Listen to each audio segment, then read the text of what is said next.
कक्षा 12वीं की ऑनलाइन क्लास में बच्चों आपका बहुत बहुत स्वागत है बेटा। अर्थशास्त्र कला वाणिज्य में अपन बेटा समष्टि अर्थशास्त्र के अंतर्गत अध्याय 5(9) में आय के चक्रीय प्रभाव एवं राष्ट्रीय आय के आकलन के बारे में पढ़ रहे हैं बेटा। आपने अभी आय गणना विधि पढ़ी।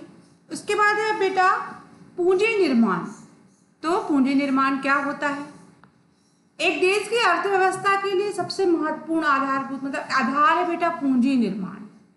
एक लेखा वर्ष में अर्थव्यवस्था में जितनी वस्तुओं सेवाओं का उत्पादन किया जाता है, वस्तुओं के उपभोग का अतिरिक्त होता है, उसका उपयोग भविष्य में उत्पादन करने के लिए किया जाता है। सामान्यतः एक अर्थव्यवस्था में पूंजी निर्माण की दर जितनी अधिक होगी, उस देश का आर्थिक विकास भी कैसा होगा? उतनी तेजी से होगा। मतलब उसका किसी देश का भविष्य में उत्पादन करने के लिए क्या होता?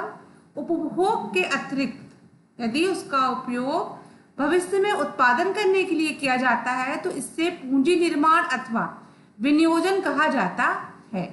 सामान्यतः एक अर्थव्यवस्था में पूंजी निर्माण दर जितनी अधिक होगी, उस देश का आर्थिक विकास भी उतनी तेजी से या तीव्र गति से होगा। फिर है स्टॉक में परिवर्तन। सकल घरेलू स्थिर पूंजी निर्माण।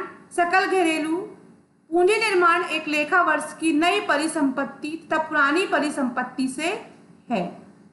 शुद्ध विशुद्ध क्रय को योग के बराबर होता है, अर्थात सकल घरेलू स्थिर पूंजी निर्माण बराबर नई संपत्ति। मतलब सकल घरेलू स्थिर मतलब जो स्थिर पूंजी निर्माण है उसके बराबर पहला है एक नई संपत्ति। फिर है दूसरा पुरानी परिसंपत्ति का विशुद्ध क्रय। जो पुरानी परिसंपत्तियां होती हैं उसका विशुद्ध क्रय। नई परिसंपत्तियों के अंतर्गत निम्नलिखित परिसंपत्तियां आती हैं। मतलब जो नई परिसंपत्तियां होती हैं उसके अंतर्गत इमारतें, सड़क व पुल, विनिर्माण कार्य, परिवहन संयंत्र। मतलब इमारतें, जो पुरानी सड़कें व पुल, विनिर्माण कार्य, परिवहन संयंत्र, मशीन, प्लाट तथा अन्य औजार और डेयरी पशु जो इसमें शामिल किए गए हैं। तो नई परिसंपत्ति के अंतर्गत दो प्रकार की होती है। मतलब जो नई परिसंपत्तियां होती हैं वो दो प्रकार से क्या की जा सकती हैं? प्राप्त की जा सकती हैं।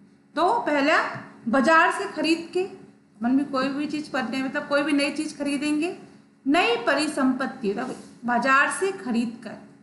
और दूसरा है स्वलेखा उत्पादन। मतलब स्वलेखा उत्पादन अर्थात स्व उपभोग के लिए उत्पादन द्वारा नई संपत्ति के विदेश से आयात किया जा सकता है।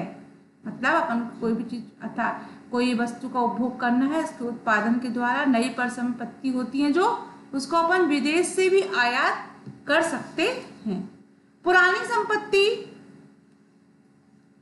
परिसंपत्ति का विशुद्ध क्रय। मतलब जो पुरानी संपत्ति है उसका विशुद्ध क्रय माइनस पुरानी भौतिक परिसंपत्ति क्रय विक्रय घरेलू सीमा के अंतर्गत होता है। मतलब कोई वस्तु का क्रय विक्रय घरेलू सीमा के अंतर्गत कर सकते हैं। जो अपनी पुरानी संपत्ति है उसको विशुद्ध क्रय को पुरानी भौतिक परिसंपत्ति का अपन क्रय विक्रय है वो घरेलू सीमा के अंतर्गत कर सकते हैं।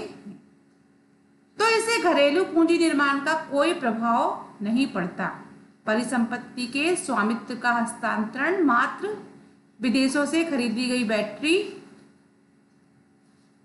गई एवं पुरानी परिसंपत्ति एक देश के सकल घरेलू पूंजी निर्माण को क्या करता है? प्रभावित करेगा। मतलब अपन स्वामित्व का हस्तांतरण मतलब कोई भी वस्तु खरीदने के लिए परिसंपत्ति के लिए स्वामित्व का हस्तांतरण मात्र है।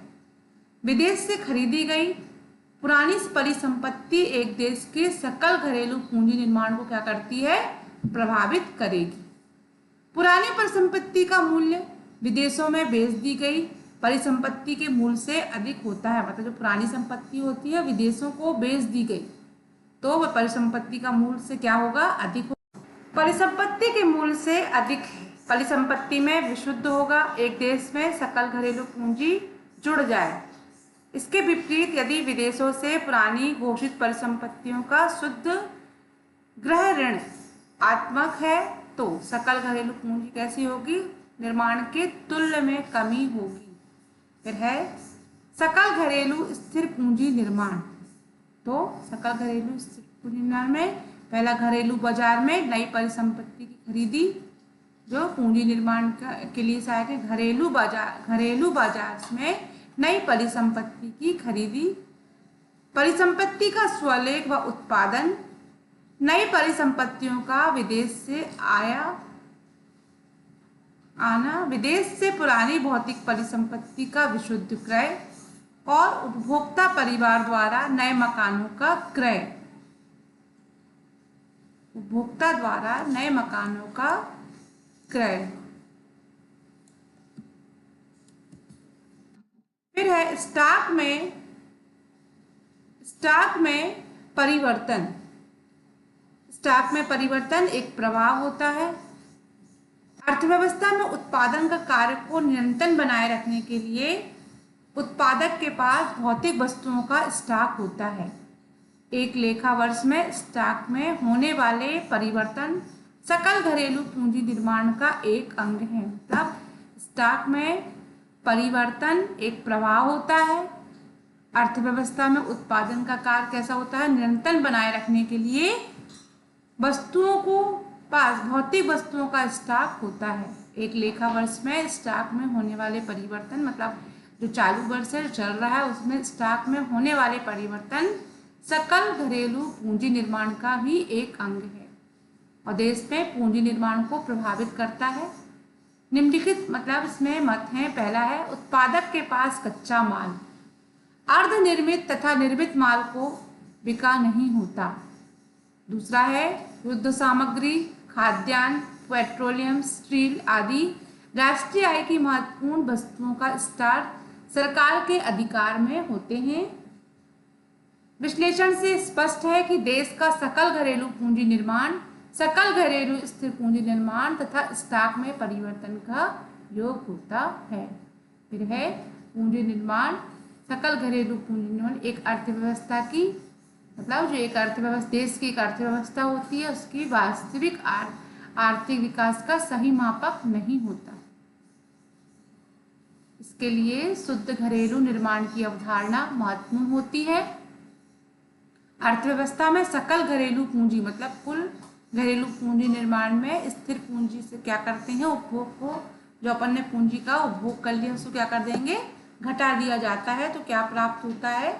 घरेलू पूंजी निर्माण प्राप्त होता है। उपभोक्ता का मूल्यह्रास भी कहा जाता है।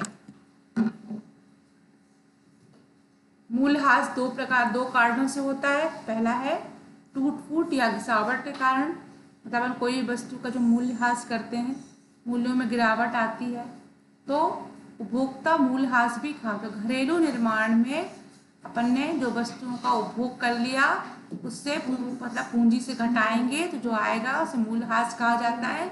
मूल्यह्रास कितने प्रकार के होते हैं? 2 प्रकार के होते हैं। पहला टूट फूट या घिसावट के कारण, मतलब कोई वस्तु टूट गई, फूट गई, उसका ह्रास है ना, तो उसको। फिर दूसरा है उत्पादन की तकनीकी, मतलब जो उत्पादन की तकनीकी है एवं फैशन में परिवर्तन हो जाने से मांग में कमी, मतलब अगर आप कोई भी वस्तु का उत्पादन कर रहे हैं और फैशन में परिवर्तन हो गया तो उस वस्तु की मांग में क्या हो जाएगी? कमी हो जाएगी। स्थिर पूंजी के मूल्य में कमी हो जाती है, इसे आप्रचलन भी कहा जाता है। मतलब तकनीकी एवं फैशन परिवर्तन हो जाने से मांग में कमी, स्थिर पूंजी के मूल्य में कमी हो जाती है, इसे आप्रचलन कहा जाता है। किंतु बाढ़ और भूकंप आदि प्राकृतिक कारणों से मशीनों का, मतलब जो बाढ़ है, भूकंप है आदि प्राकृतिक कारणों से जो मशीनों का काम प्रयोग होता है, मतलब बाढ़ आई, भूकंप आया, से प्राकृतिक कारणों से मशीनों का काम कम प्रयोग हुआ तो उत्पादन भी कैसा होगा? कम। बाढ़, भूकंप आदि प्राकृतिक कारणों से मशीनों का कम प्रयोग होता है, तो इससे मूल्य में क्या होगी, कमी होगी। तो पूंजी, तो इसे क्या कहा जाएगा, पूंजी हानि कहा जाएगा। तो शुद्ध घरेलू पूंजी बराबर सकल घरेलू पूंजी माइनस निर्माण स्थिर उपयोग।